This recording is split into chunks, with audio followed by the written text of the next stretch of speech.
Hello guys, welcome back to our channel.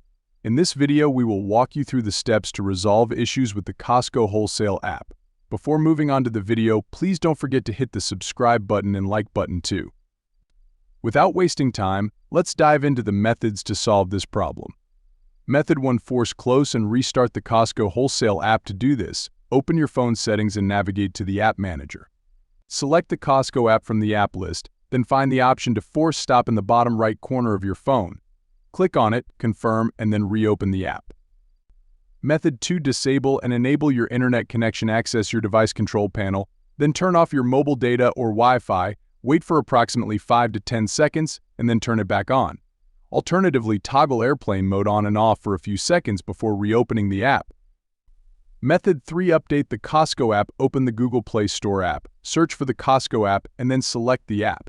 If an update is available, you will see an option to update next to the app's name. Tap it to proceed. Once updated, relaunch the app. Method 4. Clear Costco app caches. Open your phone settings. Navigate to the app manager, select the Costco app from the app list, find the option for storage and caches, and then tap on Clear Caches to remove unnecessary data.